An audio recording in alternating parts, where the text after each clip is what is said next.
I probably should have waited until darkness to do this, rather than do it on a beautifully glorious, sunny Saturday morning. But it is winter, and of course, a new event is starting this December, and it's hosted by the wonderful Vin from Revenant Reads, and it is Ghosts of Christmas Past Resurrected, and it's bringing back, or trying to bring back, the tradition of telling ghost stories around the festive season. And they're a wonderful group of co-hosts who I shall list, of course, down below. And we are doing a group read of The Old Nurse's Story by Elizabeth Gaskell. So I thought, why not read it to you? And what I will do is I'll confine the video to 10 minutes. I don't know how many parts it's going to take. I don't know how long it's going to take me. It could be 2 parts, 3 parts, 4 parts, whatever. But each segment will be around 10 minutes long because I don't think people want to listen to me for more than 10 minutes at a time. So let's start then with Elizabeth Gaskell's The Old Nurse's Story. You know, my dears, that your mother was an orphan and an only child, and I dare say you have heard that your grandfather was a clergyman up in Westmoreland, where I come from.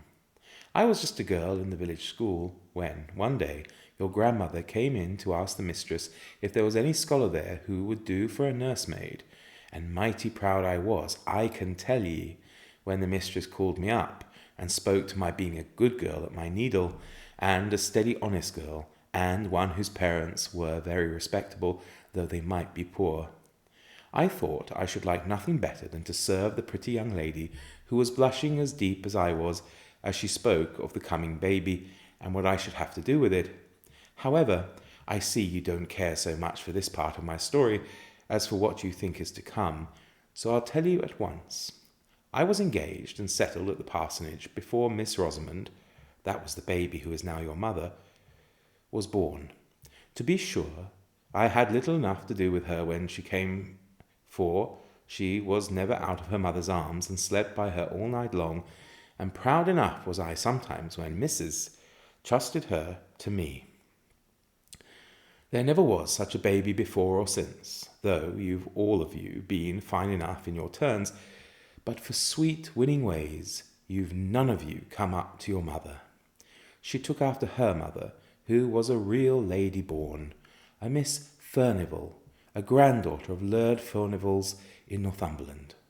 I believe she neither brother nor sister, and had been brought up in my lord's family till she had married your grandfather, who was just a curate, son to a shopkeeper in Carlisle, but a clever, fine gentleman as ever was, and one who was a right down hard worker in his parish, which was very wide, and scattered all abroad over the Westmoreland fells.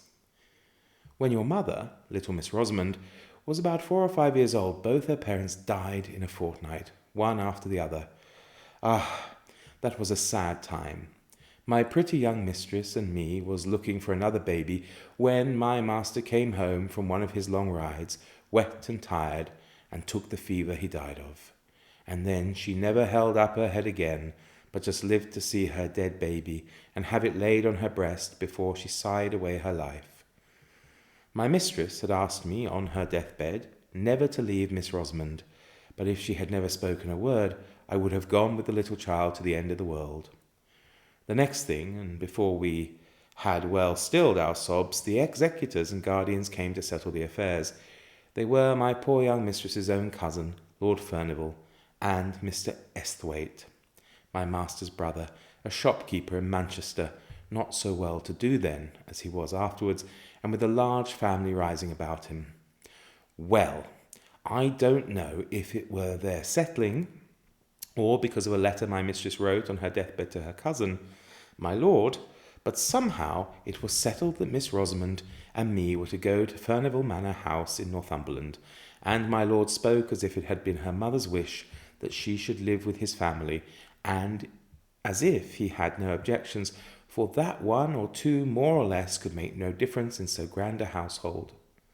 So, though that was not the way in which I should have wished the coming of my bright and pretty pet to have been looked at, who was like a sunbeam in any family, be it never so grand, I was well pleased that all the folks in the dale should stare and admire when they heard I was going to be young lady's maid at my Lord Furnival's at Furnival Manor. But I made a mistake in thinking we were going to live where my lord did. It turned out that the family had left Furnival Manor House 50 years or more. I could not hear that my poor young mistress had ever been there, though she had been brought up in the family, and I was sorry for that, for I should have liked Miss Rosamond's youth to have passed where her mother's had been. My lord's gentleman, from whom I asked as many questions as I durst, said that the manor house was at the foot of the Cumberland Fells, and a very grand place. That an old Miss Furnival, a great aunt of my lord's, lived there with only a few servants, but that it was a very healthy place, and my lord had thought that it would suit Miss Rosamond very well for a few years, and that her being there might perhaps amuse his old aunt. I was bidden by my lord to have Miss Rosamond's things ready by a certain day.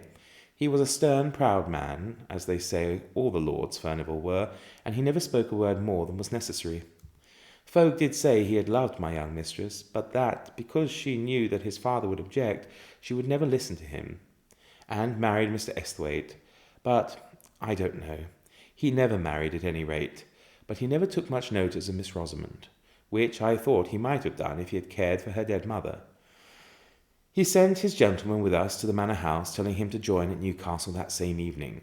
So there was no great length of time for him to make us known to all the strangers before he, too, shook us off, and we were left two lonely young things. I was not 18, in the great old manor house. It seems like yesterday that we drove there. We had left our own dear parsonage very early, and we had both cried as if our hearts would break, though we were travelling in my lord's carriage, which I thought so much of once.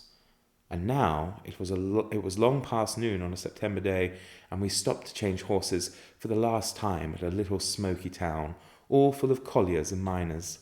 Miss Rosamond had fallen asleep, but Mr. Henry told me to waken her, that she might see the park and the manor house as we drove up.